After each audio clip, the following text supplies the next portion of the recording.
खिचडी बनवण्यासाठी 1 वाटी तांदूळ घेतले आणि अर्धी वाटी मुगाची डाळ टाकली आहे. साली सगट डाळ घेतलेली होती. हे चांगले 2 पाण्याने धुवून घेतले. मध्ये इथे तेल तापत ठेवले मी खिचडीसाठी. 1 चमचा मोहरी, 1 चमचा जिरं, 1 कांदा फ्राय करून घेतला. यामध्ये थोडासा लसूण कट करून घेतलेला आहे. लसूण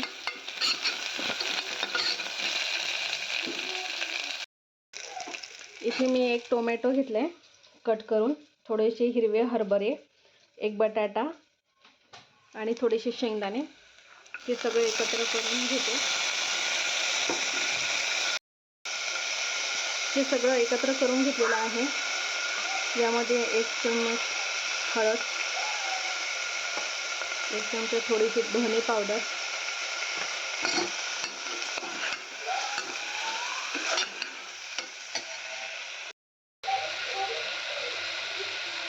1 चमचा तिखट.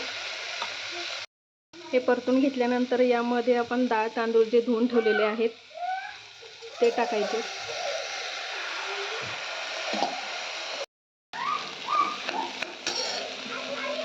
यामध्ये साधारण 3 वाटी पाणी,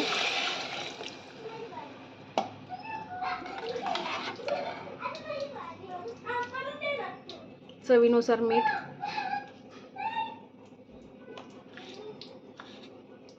थोडीशी तीळ. हे सगळं मिक्स करून कुकरच्या 3 शिट्ट्या करून घेऊया. मुगाची खिचडी इथे रेडी आहे.